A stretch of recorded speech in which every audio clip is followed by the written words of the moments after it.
All right. Hello, everyone. Thank you for joining. I assume most of you were in the last 10 weeks, one of the cohorts. If you weren't, and you're new to the concept of what's going on here, basically, we all get split up into groups of around 8, and we check in once a week and give ourselves personal projects or otherwise to be held accountable for. And during those check-ins, we kind of show progress on each of the projects and just kind of give an update on how things are going in life in general. But this is now the culmination of that 10 weeks where we will present the fruits of our labor. And there were 14 people who were brought in through scholarship, thanks to Space for the Arts, who has continued to support Art of Freelance for a couple of years now. And we're always grateful to them for helping us out. So we're going to jump in a second. Some of these projects are still works in progress. So each presenter has kind of the option to introduce themselves and talk a little bit about what they did and maybe what they still hope to accomplish with their projects. And they will all have 3 minutes. So once we get going, you'll see in the chat, Connor will let you know who's up next. Pay attention to that.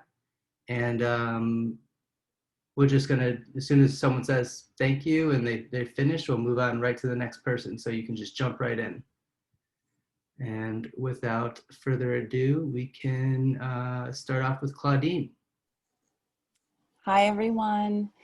I'm Claudine Williams. I'm a portrait photographer based in New York City. And my personal project is, there's two reasons for doing it. One reason is that I needed this kind of work in my portfolio so I could get hired by brands, publications to do this kind of work. And also, I wanted to be able to give back to my community. I wanted to take photos of bartenders at bars and restaurants in Lower Manhattan that have been around a really long time and maybe have struggled during COVID. So I approached them and asked them if they'd let me come in and photograph them, and that I would in return provide them with the photos of my favorite photos for them to use in whatever way they could. So yeah, so that's basically it. I did want to try and get more more of a variety of shots. But as I was telling my cohort, I was often asked to come in and given only a short period of time, and customers were in the bar when I was there. So that was a little challenging, but I'm always up for a challenge. So anyway, without further ado, here you go.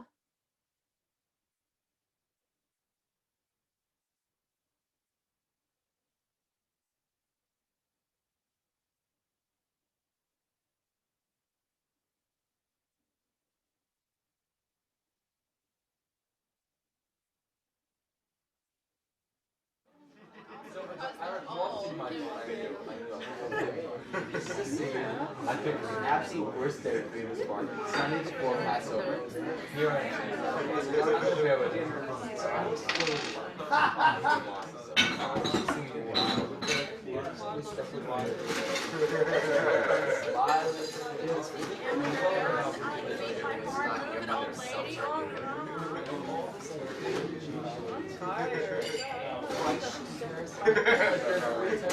Rice is like too expensive. They're like, how much is that? I'm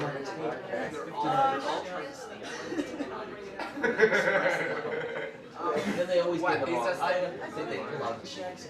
But also cost So I walked too much. I picked the absolute worst day of famous park. Sunday before Passover. Here I am.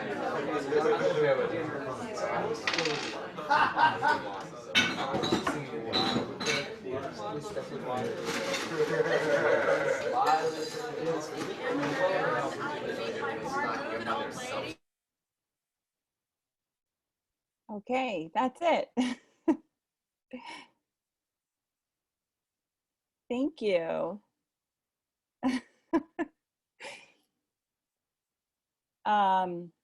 Yeah, I can't hear anyone, so I don't know if I'm doing something wrong, but anyway, thank you very much, everybody. Thanks for looking.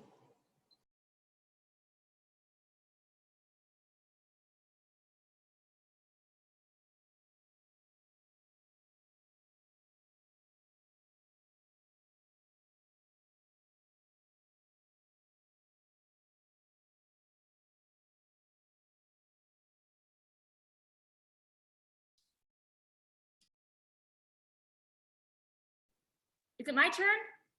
Oh, I'm sorry. I thought I was later. Okay. Oh yeah, because two of my group didn't show up. Okay. Hi, I'm Simone Lewick. I'm an editorial and fine art photographer. I'm currently in St. Paul, Minnesota, but I'm planning to move pretty soon here. I actually lived in Los Angeles for several years after grad school, and my style was developed there, doing like fine art portraits, collaborative portraits of mature females. And lately, since I've been back here, I've been doing more documentary work. So the project that I'm going to show you is, I wanted to get back to doing really what I like to do, which is just like really fun and playful work. And so I decided to do like a fashion shoot, which is like basically the first actual fashion shoot that I've done, straight up fashion with like a younger model. So it was definitely a new experience, and it was really fun because I got to like plan the whole entire thing. And also I'm not timing myself, I just realized. So anyway, and Emily, who is my guide in our group, she encouraged me to work with a wardrobe stylist, which was like really great. And I think it really took it to next level, like she thought it would. And it was such a great creative collaboration that it was just like so much fun. Okay, so I'm gonna share my screen and show you my project. Sorry, I'm not ready. Okay, here we go, hold on. Oh, share, oh, is it doing it? No.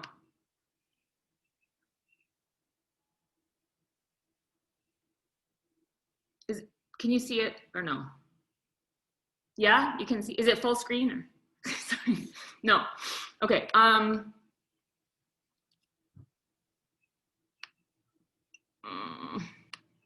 don't know what's going on here, but okay. So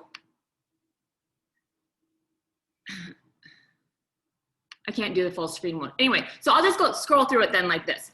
Okay, so this is like I loved Claudine's how she had so like the audio was so awesome. So I don't have any audio, but I'm probably still not going to really talk through it. But so it's the series called The Glamper, and I'll just like scroll through it. And there is some reading, but it's not very challenging. So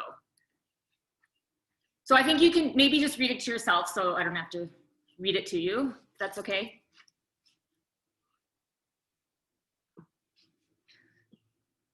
So like a lot of, I think like my last project, I guess I will talk a bit, came out of contemporary language as well. Like I think that some of these sort of like language memes that form are really funny and interesting. And so this is a series that came from the term glamping, which isn't super popular, but camping is really popular in Minnesota. And so the term glam or camping, I don't really know entirely what that looks like, what people do, but so I thought it would just be really funny to do an actual, oh no, sorry, I don't know why that happened, hold on. Well, oh no, you might not get to see it.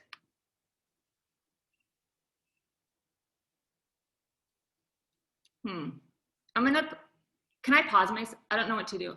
Pause, oh good. Okay, no, I paused it. Sorry. Okay, hold on. I have an idea. Can I have a minute? Sorry, this is like, I'm gonna open it and hold on. Oh, I'm back. Sorry. Oh, okay. Also, I came to the meeting an hour early, so I'm a little bit, and then I went for a walk. Okay. Okay, I think I need to, and you can try to figure that out in a sec. And thank you. all right, we'll come back to you. Thank you.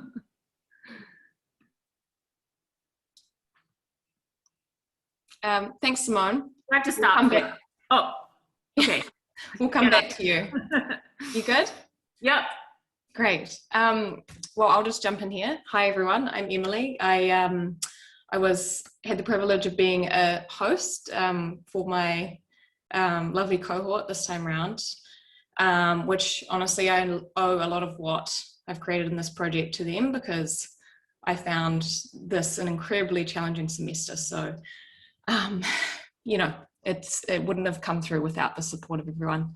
I'm based in New York. I'm a photographer, and for Art of Freelance this time around, let me just screen share this. What I set out to do was to build out more of a motion aspect to my work. So I wanted to create something that felt like an extension of my photography and didn't really move away from my style in terms of light, in terms of subject matter and things like that.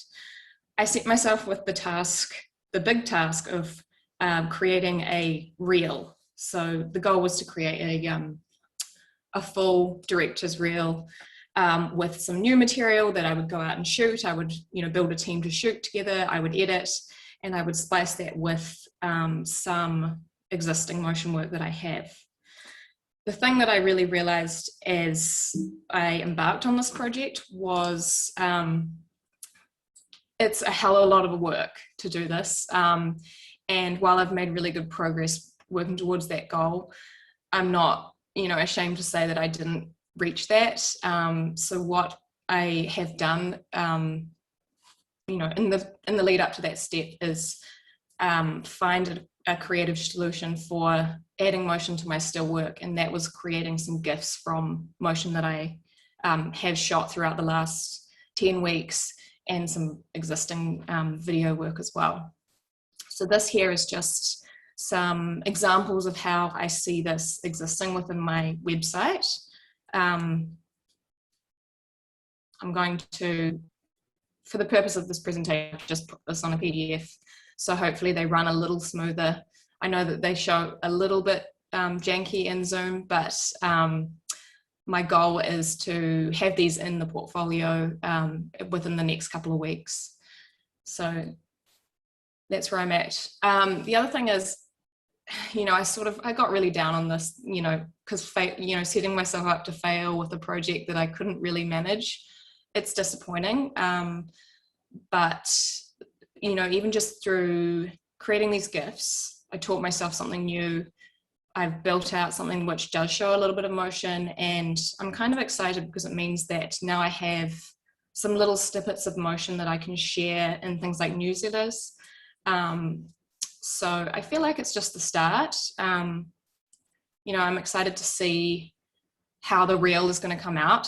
I'm going to try and stick to a realistic time frame, working with a friend who's an editor to kind of bounce that around and really expand on the motion that I've got here and create something that's a little bit more well-rounded. Yeah, so I guess the thing is, these motion graphics kind of span, I wanted them to span the breadth of my portfolio and really tie it in. So, technically, creatively, thematically, these are a mix of personal and client work as well. So, I hope that this kind of can be an intermediate step before I'm able to create that reel that I really want to do a good job of. Yeah, and I guess in terms of how people can help, is just I love to know where other photographers are at in terms of motion, and I welcome any advice, any tools of getting to that point, because you know, it's all something that we're thinking about. So thank you.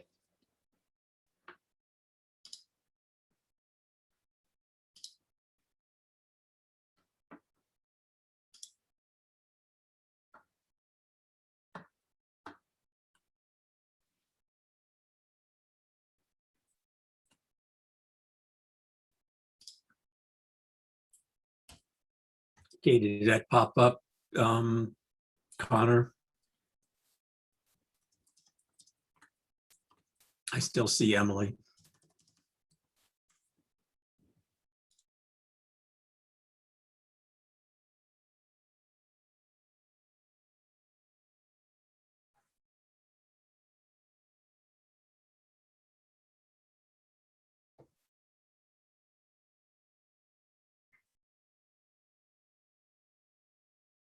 There we go. Okay. So for the second time around for the Art of Freelance, it disappeared again there, Connor. And let me know when you get it stable. You're not seeing the share screen? No, I see you right now, and I was seeing Emily. I saw it for a moment. All right, let's try that again.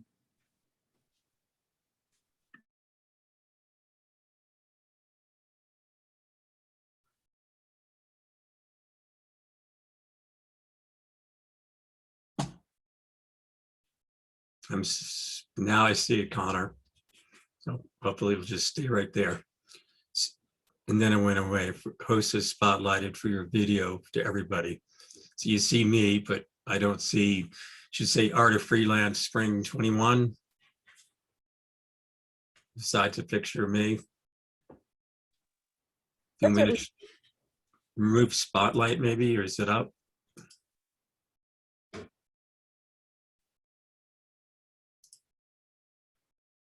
It's coming up again. Okay, so we'll just keep our fingers crossed it stays right there. Don't breathe.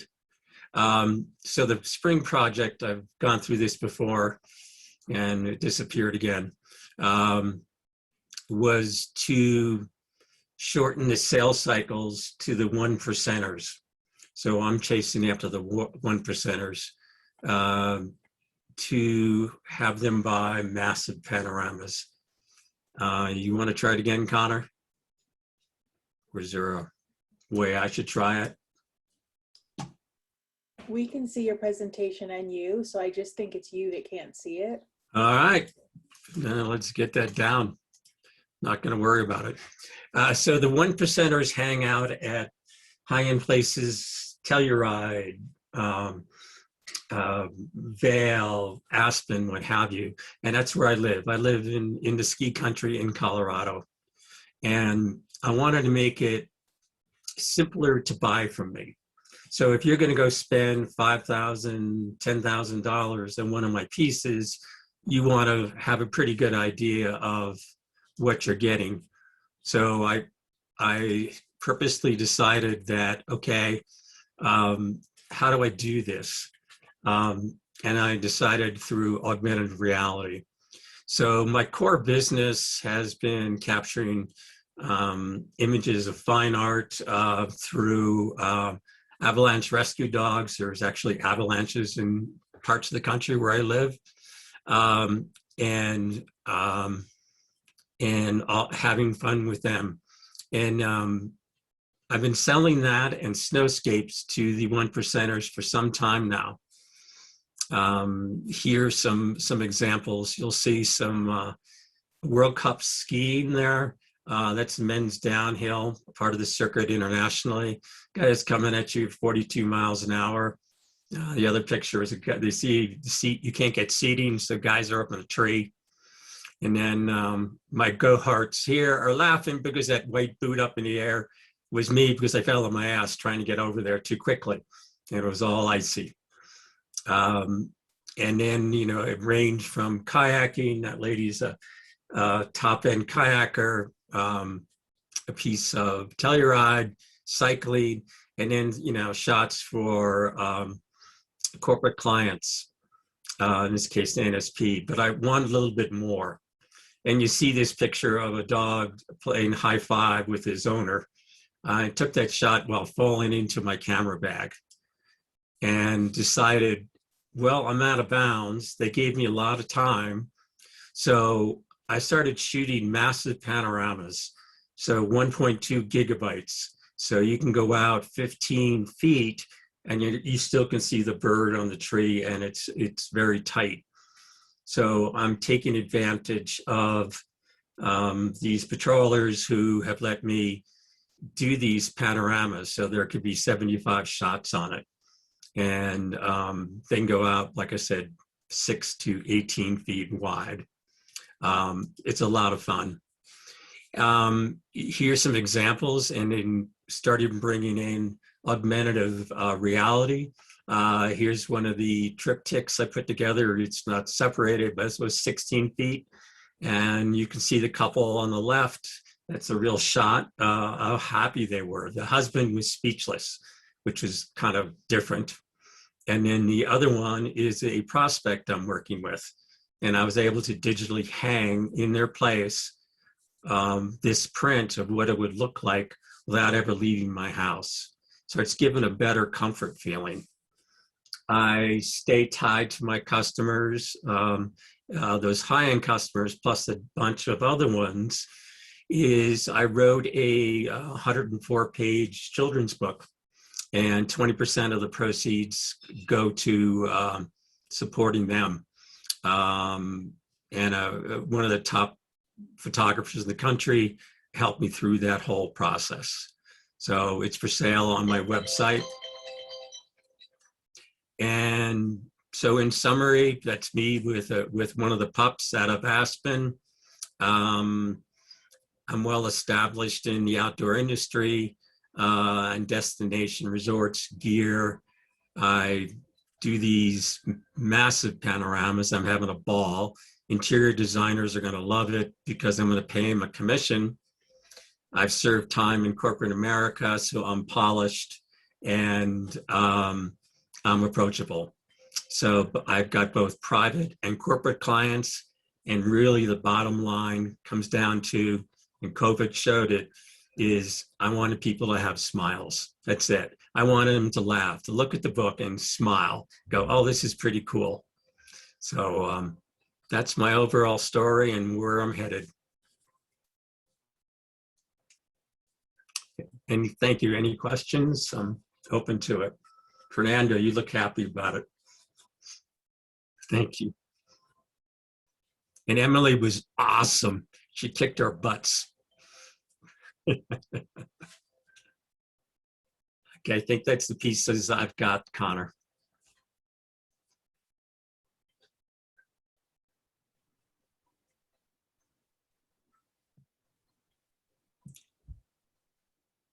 I can keep talking if you like. I'm not proud. Yeah, it looks like Elaine is up next. You can find her in here. Elaine, I think, was a scratch.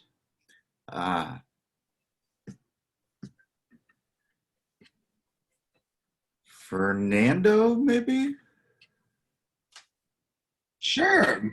Hi, guys. Let me just set my timer really quick. All right. Hello, guys. My name is Fernando Guerrero. I'm from Anaheim, California. Just let me know if you guys can all see my screen okay. I'm going to share my reel. All right. Cool. So I'm just going to show a little bit about this. This can give you an idea of what it is that I do. My background, I've been a photographer for about 10 plus years, and lately we've been shifting into vaudeville. And here's some of my background work.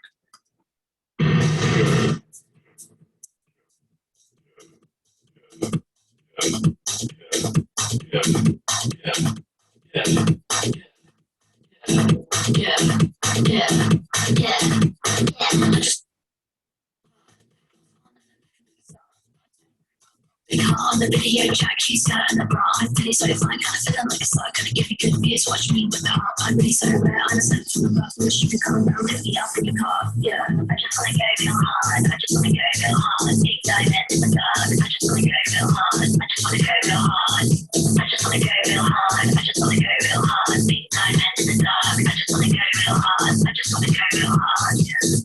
Now I'm going to do a rough cut right there because if you guys want to see more, I'm actually going to be uploading it all on Friday. So the whole point of what I joined Art of Freelance was to build my confidence, was to get my website going before I start to do my vaudeville shows. What I like to do now is go ahead and pull up my website because I feel like this might explain what it is that we're doing a little bit better. So under this conceptual album right here, we're just going to scroll down. Awesome. So hopefully you guys can all see that well. So what I'd like to do, this is a good overall feel of what we do, but right down here, and you can tell we have an emphasis on pop culture. My artist statement includes the disease of celebrity and analyzing how that impacts pop culture and how it impacts the youth from 1950 through 2020. Right here, this is a friend of mine. Her name is Coco Ono. She did this Warhol, she has a Warhol number. She's a burlesque performer and performance artist. And so what was kind of cool about this is we actually did this part live. I photographed this in 2016, and 2 years later, we actually brought it live. We've done about several of these shows. I would call them baby shows, and they were less than, they're about 5 minutes to 10 minutes. What we're working on now is actually increasing the show to a full half hour.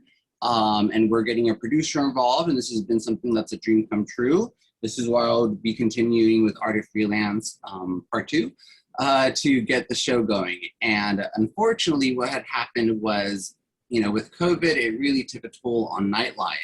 Vaudeville is one of America's oldest forms of entertainment, and we just thought it would be great to kind of entertain people. And again, like I said, it's one of America's oldest forms of entertainment. So with that being said, guys, that's pretty much it. Thank you so much. I stayed within my 3 minutes, and I'm very proud of that.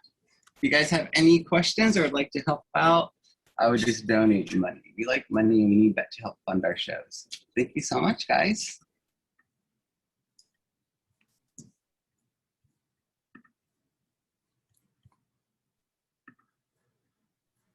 I think that means it's I like my it. turn. Yes. So I'm dropping my info in the chat.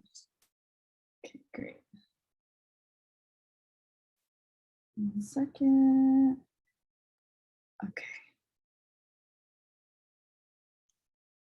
Okay, so hi everyone. My name is Angelica Hardiel.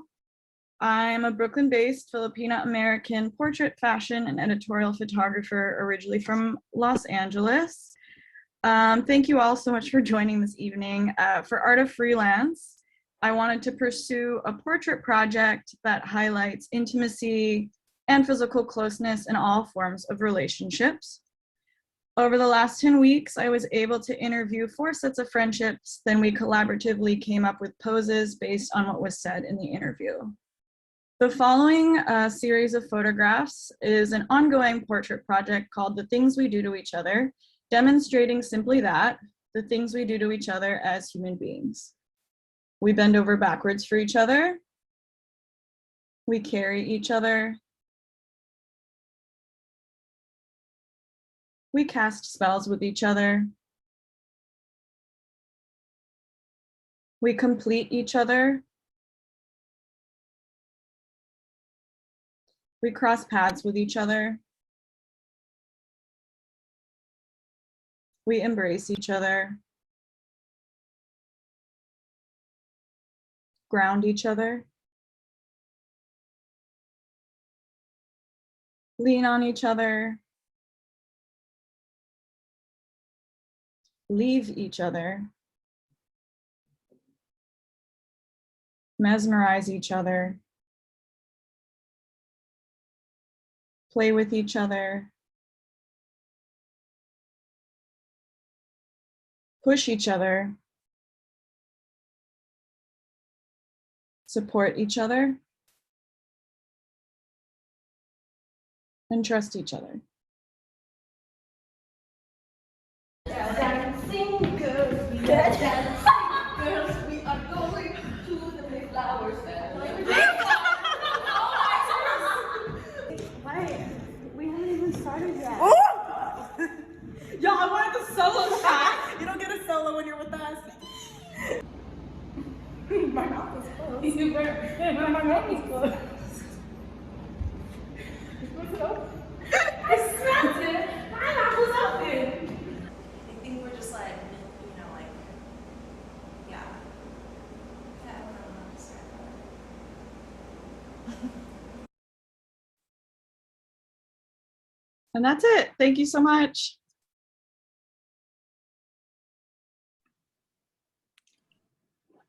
Right now we're gonna hear from Betsy Davidson a little bit, who is just an enormous supporter of Art of Freelance and just arts in general. Yeah, we're really excited to hear what's going on here. Betsy? Oh my gosh. So Connor, are we gonna play the video first or am I talking first? Whichever you prefer. Yeah, let's go for the video and then I'll chime in. All right. Awesome. Hi, everyone.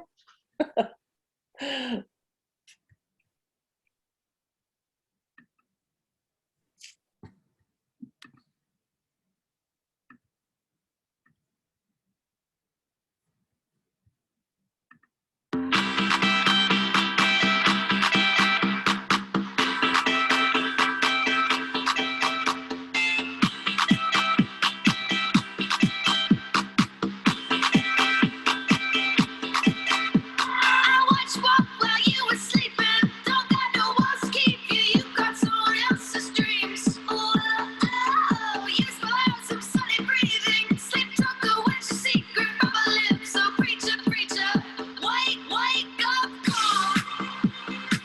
Oh, you can still out the sun is creeping. Wake up call. Oh, you can still out the sun is creeping. Hit the clock, it kept on beeping. Ain't got no time for pleading. Shook you, but you never even. Tangerine hands lemon squeezer. Sleep talker, what's the meaning? Sudden shift of creature. If you want Japanese snacks, then boy is today's sponsor. Oh my.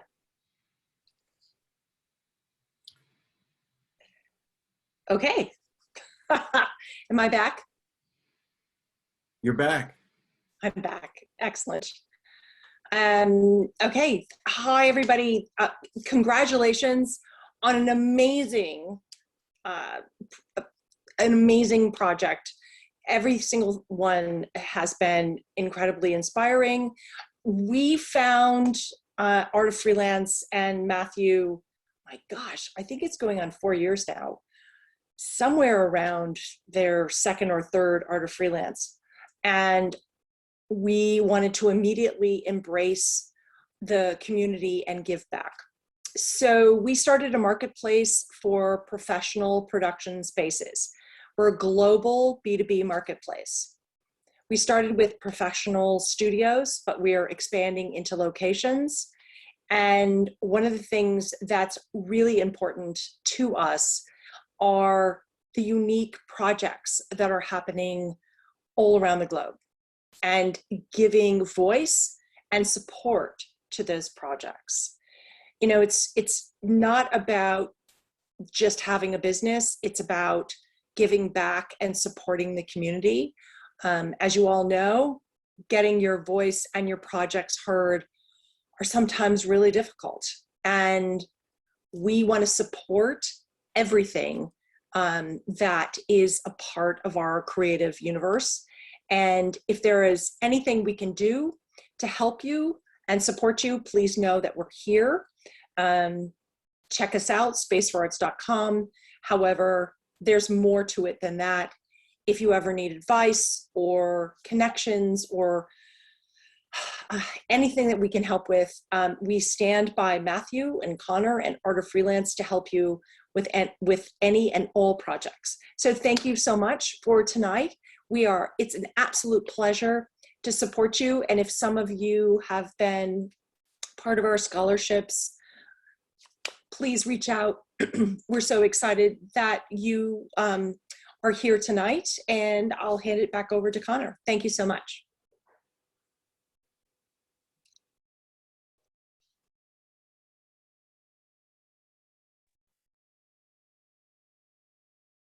Hey, hi everyone. My name is Morgan Lieberman. I'm a documentary photographer based in Los Angeles, and this is my project. It's called It Takes a Village. Okay, I'll start with the description. It is a documentary project on the LA tiny home sites to combat homelessness. Founded in 2009, Hope of the Valley began as a ministry with shelters and since has expanded to 17 facilities, including 4 tiny home sites built this year. For the last 2 months, I documented Chandler Street and Alexandria Park, the largest tiny home village in the state. Each tiny home is 64 square feet, takes 90 minutes to assemble, and can fit 2 beds and also includes air conditioning. With each site, there's 24/7 security and staff, as well as full-time caseworkers, hot meals, and communal bathrooms and showers to make every resident feel at home. The tiny homes act as a motel method, giving each resident a 3-month stay automatically, and with the opportunity to extend if the process to secure permanent housing takes longer than expected. Most of the residents I met and got to know more closely over the last 8 weeks have experienced homelessness for several years and were living out of their RVs or cars, or in many cases living on the streets to avoid abusive or toxic living situations. Especially at Chandler, where there are 30 homes instead of 100 at Alexandria Park, the staff and residents have formed a tight bond of trust, respect, and mutual friendship. Many of the staff members have come from career backgrounds in social work, so the opportunity to work for Hope of the Valley was a seamless transition to work with clientele that has rarely been offered a safety net like the tiny home villages. I feel very special or very grateful to Chandler Street and Alexandria Park for welcoming me with open arms to document such a beautiful, impactful movement to tackle the homelessness crisis and to do it with such dignity and humanity. I hope that other cities around the country implement this concept because it is not only more cost effective, but it provides essential resources to get each individual back on their feet, especially after such a vulnerable period of time due to COVID-19. I have applied to a Getty Images editorial grant to hopefully continue my coverage of the tiny homes. And this is a quote from Councilman Paul Krikorian, who is in charge of District 2, which is North Hollywood. My office secured funds for 3 tiny home projects in District 2, 2 up and running, 1 pending, largely through Proposition HHH, the voter-approved initiative that provides $1.2 billion for homeless housing in the city of LA. My colleagues were very supportive of the tiny homes concept. In fact, a number of the communities are planned for other districts. So this is me in action, thanks to Princess. She got me on the job. And these are some ways to get involved. So thank you so much for letting me share. And if you want a copy of this, I can send it to you guys as well.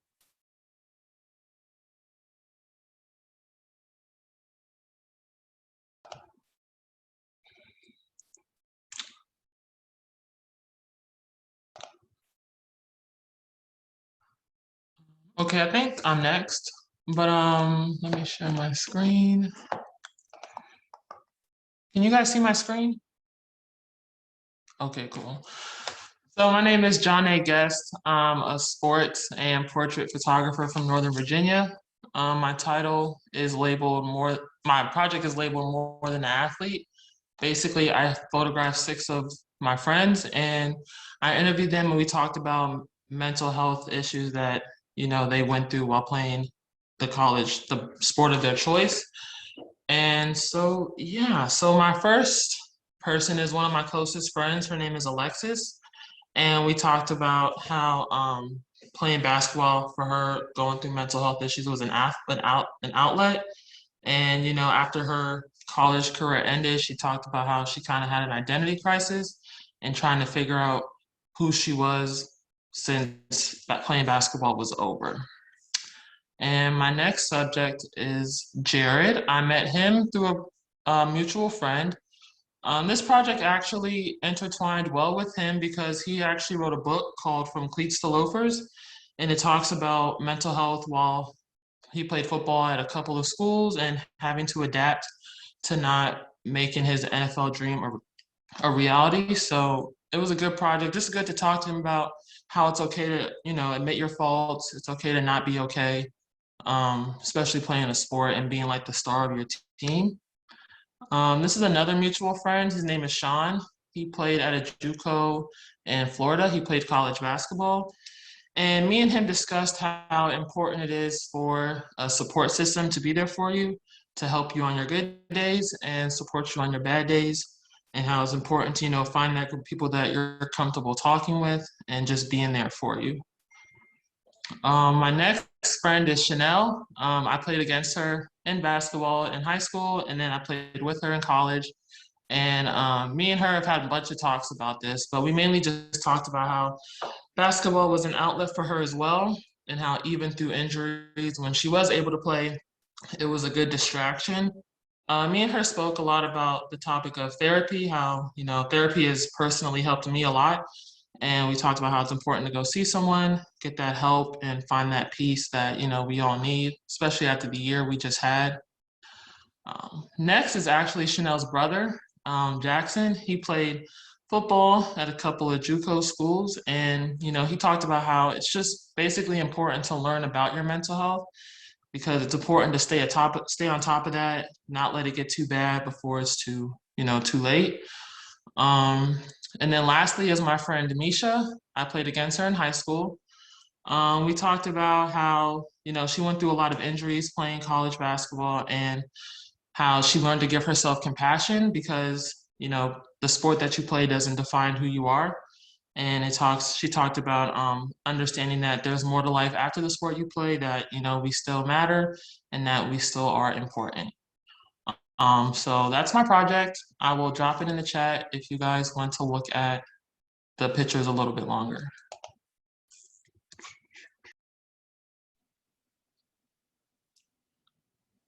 Hello, that was great. It's a hard act to follow.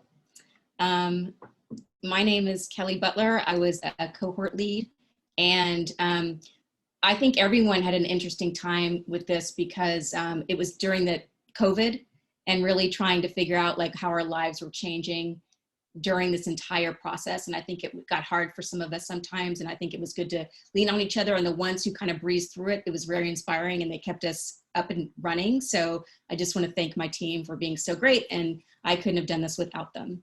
So let me share my screen. Hold on. Okay, can everybody see that? Are you nodding? Okay, sorry. Okay, so because of COVID, let me try to move this out of the way. I am a freelancer, copywriter / recruiter, and I couldn't really get work. And at COVID, I said, well, I've written resumes a lot, and I've been a recruiter. So I started writing resumes, and I absolutely loved it. It's like what I want to do now from now on. So the problem is I've never really started a business. Like, I've never owned a business except like when I was a child, if you can count that. But and I don't really understand how businesses work. As a freelancer, I've just kind of been like, call me. My name is Kelly Butler. I don't know anything. And so when I decided I want to start a business, I really didn't know where to start. So what this presentation is, and it's really a thread that we're all going through. What is the deal? There we go. Is I want you to learn from my mistakes, and you don't have to worry about writing any of this down. I'm not going to read you everything. You can get the PDF at the end with tools and tricks. But I I learned a lot, and I wanted to share that in case people are starting from the bottom like I was. The first thing I'll start with naming shit. Like, I thought naming was so easy. These are like just a fourth of the names I came up with, and none of them were available. And let me put this down. None of them were available. And I realized it's not that just easy to get a name. So like I bought like 3 URLs. It was stupid because like I couldn't use that name because it was registered to someone, and I didn't understand you had to do that. It's like not pinning myself into one service. Trademarking, it turns out, is a thing. It can be pricey, but it's worth it. Again, I just thought you sign up for a URL and that's it, but that's not what it is. You have to do research. You have to check with your city and your state to make sure that name is available. And those will be on the resource deck. This is legal and taxes, called Cover Your Ass, Motherfucker. And people would always, when I'd ask questions, they'd say, you didn't know that? You didn't know that? You didn't know that? And try not to be discouraged from that because you feel super stupid. But I didn't know what a tax ID number was. I didn't think to have anyone sign an NDA. I didn't know the difference between an LLC and anything else. So I kind of started from the bottom with legal and taxes. So these are just some of the things that I learned. And honestly, in the end, I mean, it was just crucial, like getting the tax set up and figuring out if I was going to be in the LLC or if not was important. Knowing that if I pay contractors $600, I have to issue them a 1099, like I've never done that. I didn't know that was a thing. I was using my social security number. You should use your tax ID number. You shouldn't tell people where you live because you can get a virtual office. Like all this stuff people are telling me, and I'm like, I have no idea. So there's just some things I learned about legal. And then financial, I'm not good with financial. I'm not good with money. So, I mean, I'm good with spending it, but, so I'm 47 years old, but my bank account looks 22. So, I'm really kind of starting again from the bottom when it comes to financial and business. So I learned that I needed to open a separate business account, and I needed to get a credit card for just business, and always send an invoice and track all my business expenses, and don't use Venmo for business. And so there was all these different things that I had to learn that I didn't really understand as far as invoicing and things like that. I will say I would get a financial advisor. They're great. I also, just as a last note, like I didn't know you had to get cyber insurance and business insurance. I didn't understand that. So if someone falls, there's that kind of insurance, and if someone gets mad at you because you wrote a bad resume, there's that kind of insurance. That's a whole nother thing. So anyway, I had this PDF available. My goal is just to pass this on. And what I'm going to add to it is like all the tools I used and all the links I used and everything I used to hopefully give you a roadmap. And you can find, I'll put it in chat, but I'm on LinkedIn since I'm a recruiter / resume writer. I live on LinkedIn. So thank you.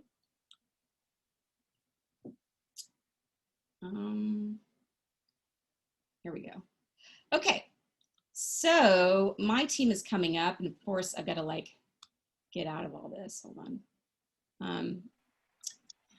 All right.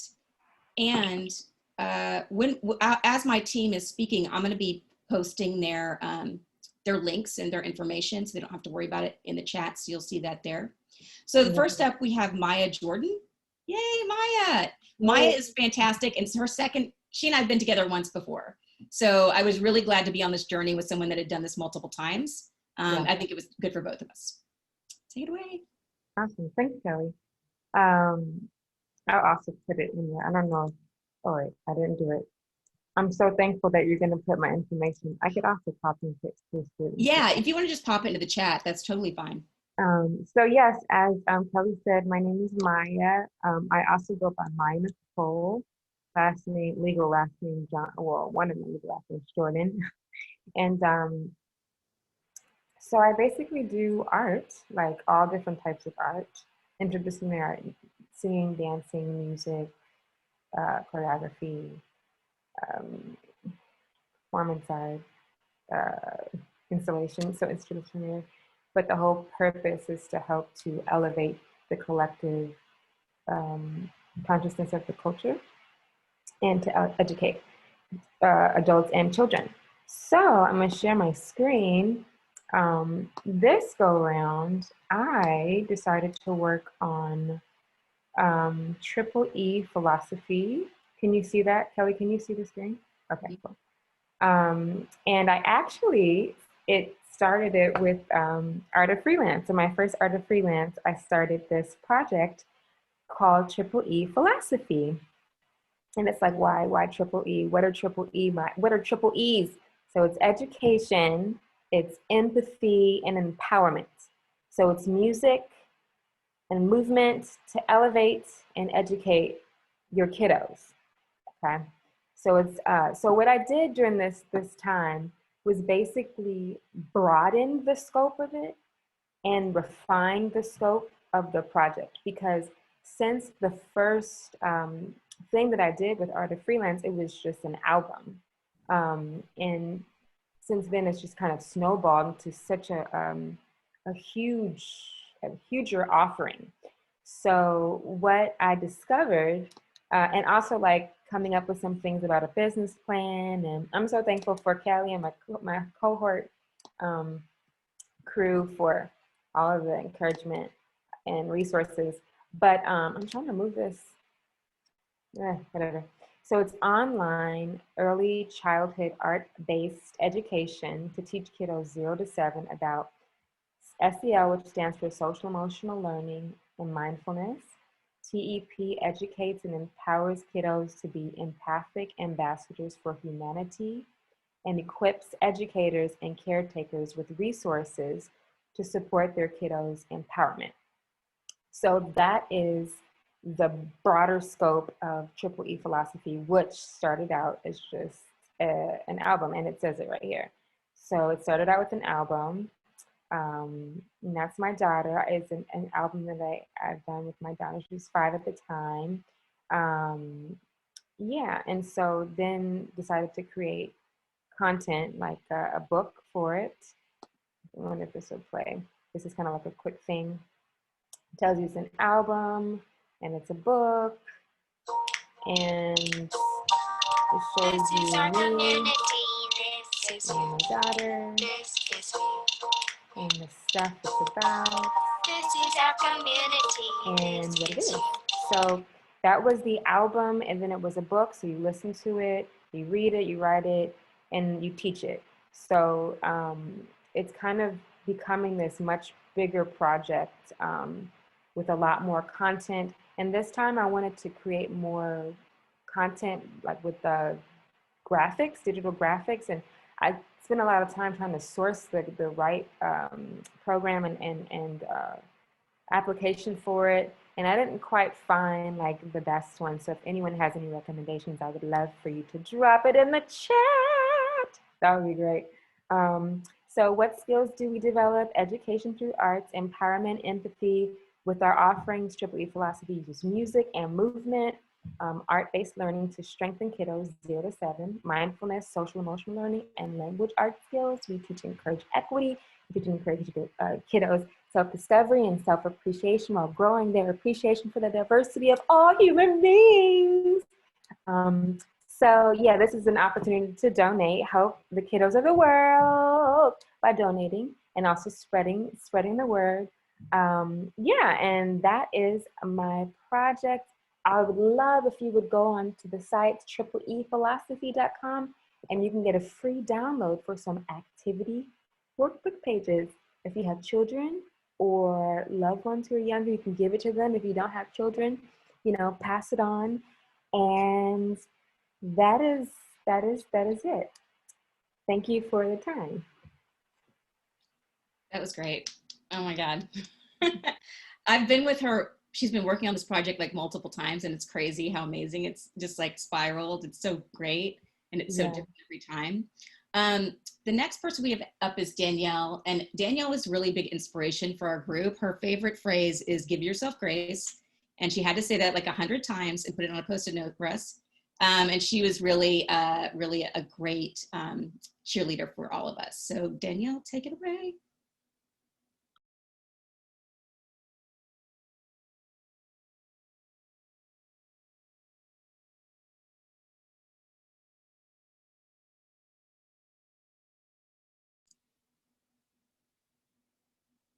If you're talking, you're on mute.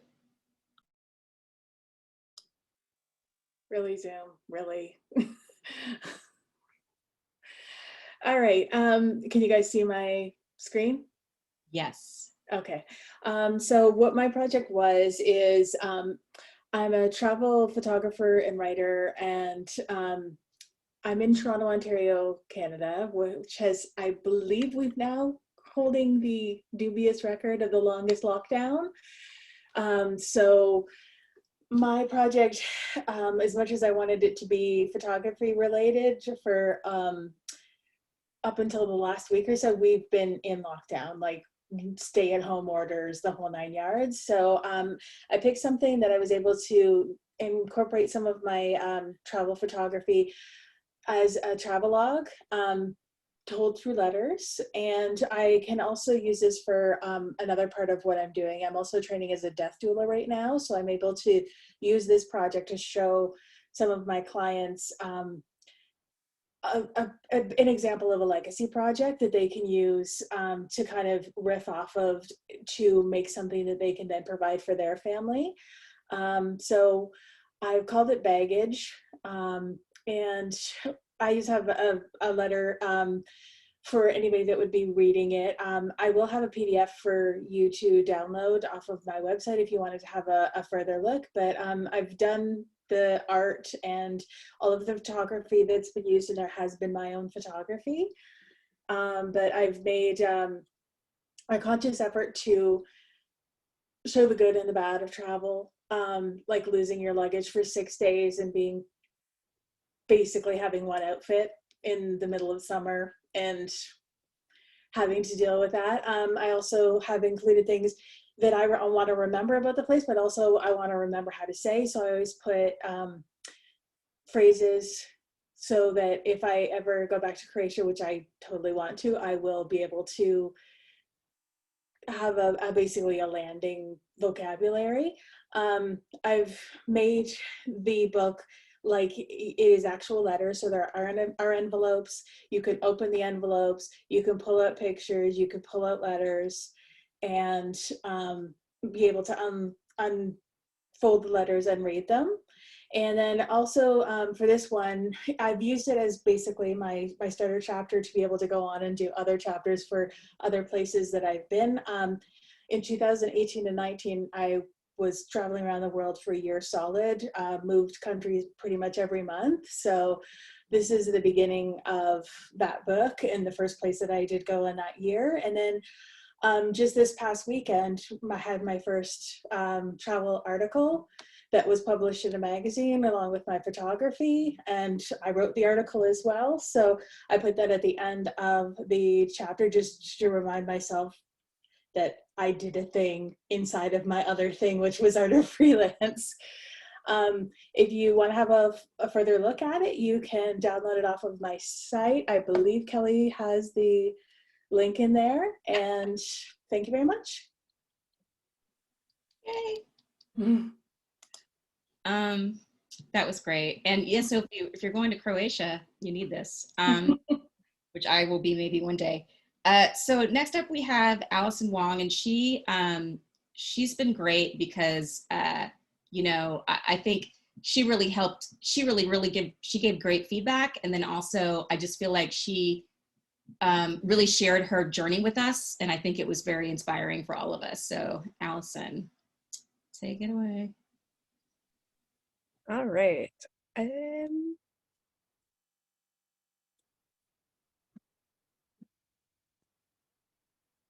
All right, can you see my presentation? Mm-hmm. Perfect. So I'm Allison Wong, and I am in Los Angeles. For work, I am a design strategist, but on the side for my passion projects, I do a lot of art and illustration. I'm not AKA Guinea Pig Picasso, which is my artist self. So my Art of Freelance journey was a little bit winding. I started out with this project that meant a lot to me, that I think it's a project that I still want to do. So I spent about 6 weeks developing this zine entitled No Matter How Slight, an autobiographical journey through faith, sexual assault, race, and justice during a global pandemic, but realized that I didn't really have the emotional capacity right now to work on this, and that it deserves that space. So I pivoted to something that would bring me more joy, which is my love of pet portraiture. And I've been doing this kind of illustration and collage for a while and selling them on Etsy. And it really brings me joy to bring other people my art, and especially celebrating the pets that they love. And also recently, my friend's cat died, and I had this idea to make her like a special gift to memorialize Nora. And I think it's really important for us to have these objects to help us grieve, especially in a culture where we're not that great at talking about death. I think remembering our pets is like a good way to like share that grief with other people. And so I've been making these candles, and so for the rest of my Art of Freelance time, I focused on doing some of this related stuff that I've been meaning to do for a while. I feel like I always have like a bunch of creative threads of projects, but don't really follow through on them. So I used this time to integrate my social media presence with my Etsy shop. And so this is Guinea Pig Casso on Etsy.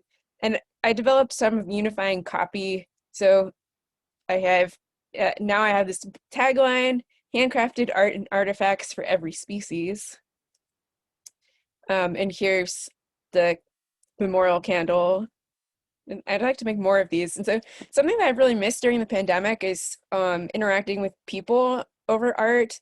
And so I signed up to be a vendor at this event in Los Angeles in July. If you want to see me there, there's a link for the event. And so I think part of the next steps for me are getting ready for that. And if you yourself are a pet parent or need a unique gift, and if you would like to follow my work, or if you can help me with product photography and social media and you're in LA, I need some better product photos, please reach out. My info is below, also in the chat. Thank you. Yay! Those are adorable, and yeah, that was great.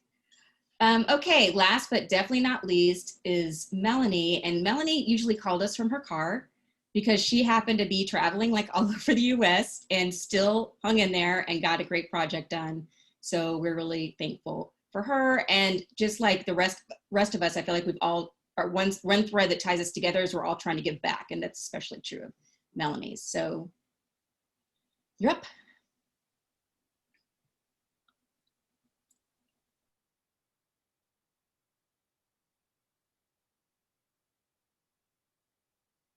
Melanie, you're on mute. Oops, there we go. Sorry, hold on a second here. My name is Melanie, and I worked on a self and community care project. I'm an artist and an herbalist, and have done some wellness work in the context of nonprofits. I'm also based in Northern Virginia. But yeah, I worked on this program, and I worked on the curriculum and the pitch, and I'm going to share the pitch with you now.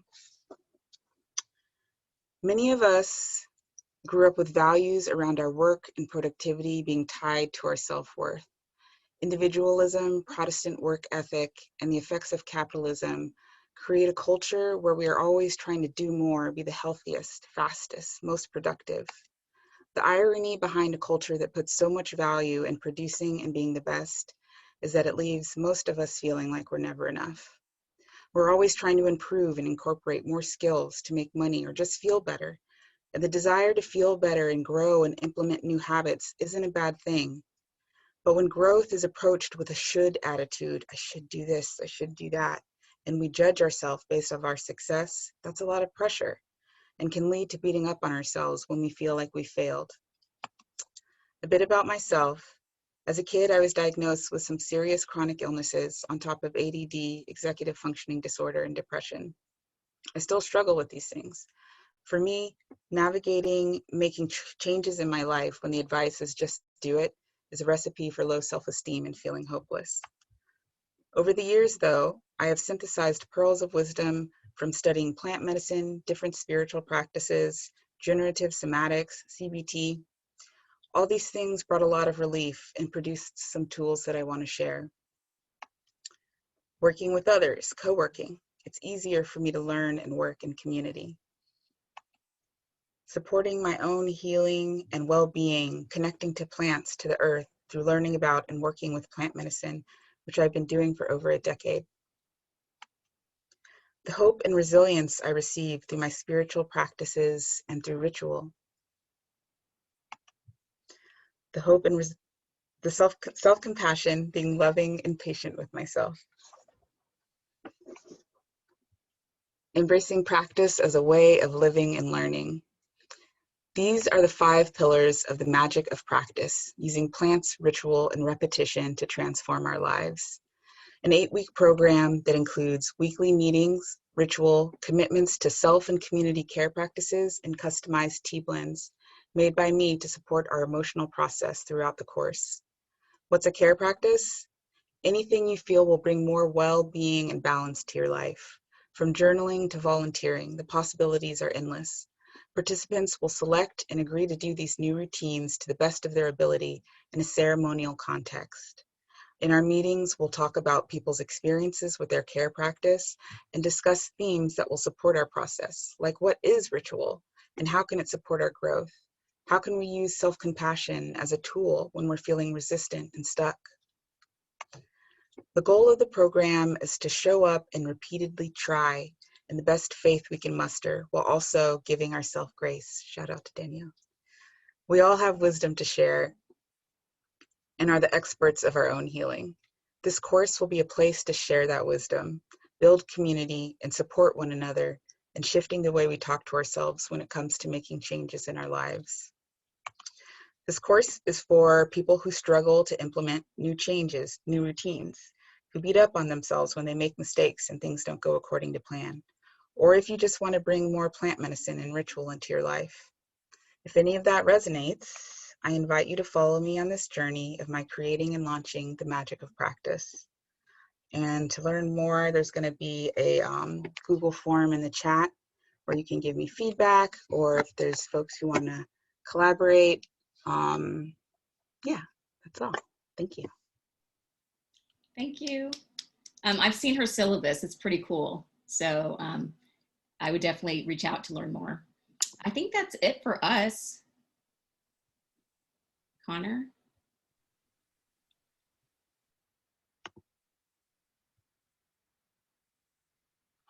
Oh, sorry, Ryan. My spotlight. I think we're still waiting for Simone to go. Am I going now? No.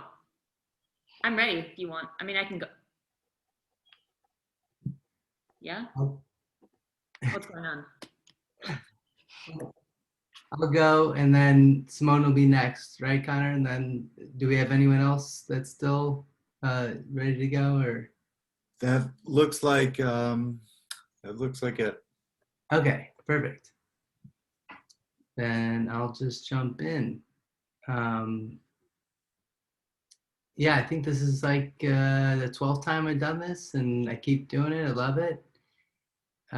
This time was an extension of a project from last time, which was in the middle of lockdown, reaching out to organizations that needed or, were pretty much shut down, and I was hoping to help bring them exposure. And it was the Vel Silvestre Panorama, and that led me down this whole rabbit hole of their kind of friends that run similar art organizations around the city. So the next one was a place called the Rubel Castle, and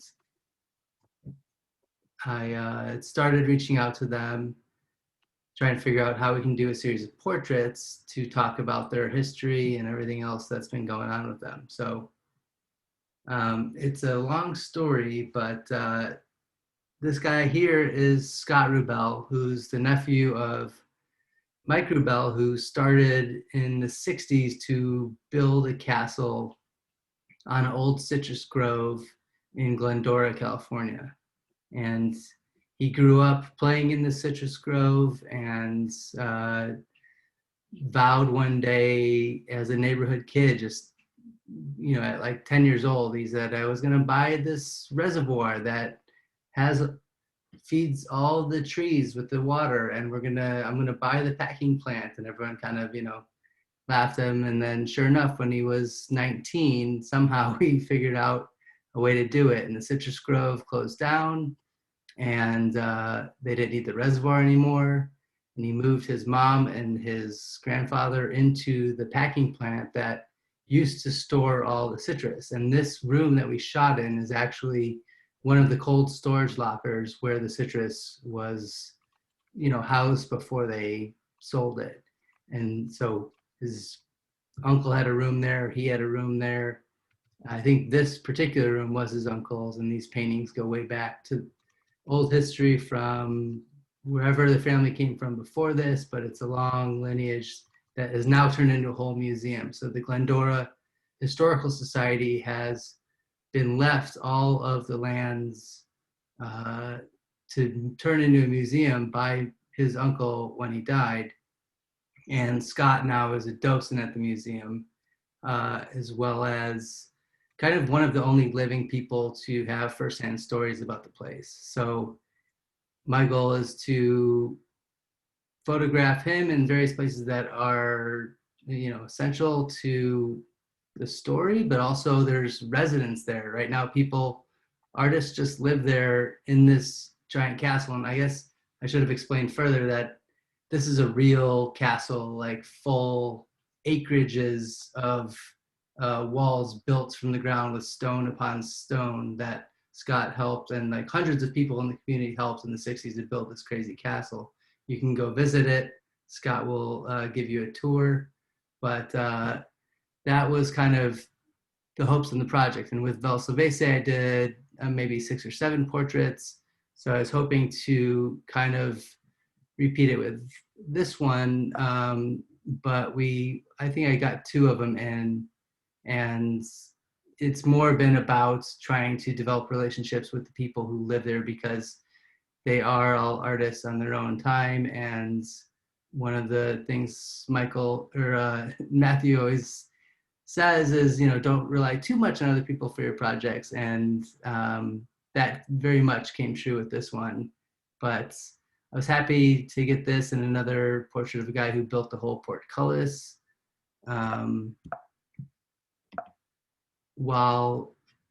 during the last 10 weeks, but it's ongoing. So I have lined up another 12 more, and I'm looking forward to sharing it with everyone. But thanks for taking a look. And there's more of the beginning of this project on my website that shows the panorama where it all began at this other museum. So it's going to be just bouncing from one kind of obscure LA landmark to another for the unforeseen future.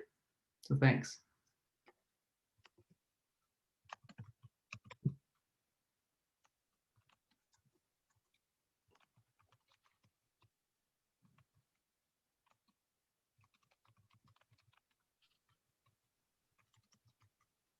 Okay, I'm gonna get right into it. Thanks for your patience.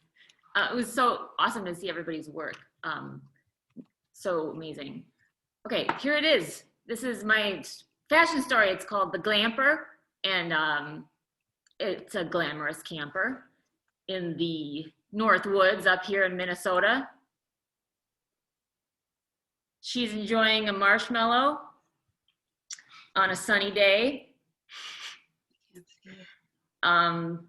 Yeah, this is this is an old book that I used as a prop, and he had some really fun nuggets in there that I added. Simone. Yes. Simone, I don't think you're screen sharing right now. Oh, sorry. Okay, well, here we go. Thanks, Emily. Okay, I guess let's start over. Here we go. Can you see it now? Yeah, okay. Sorry, obviously I'm new at this. So this is a marshmallow that she's enjoying.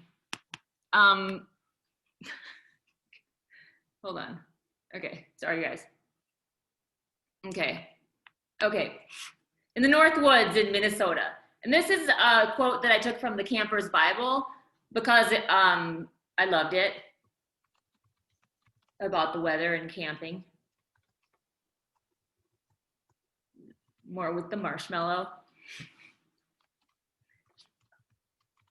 I like these quotes in old books about women. I think they're always pretty funny.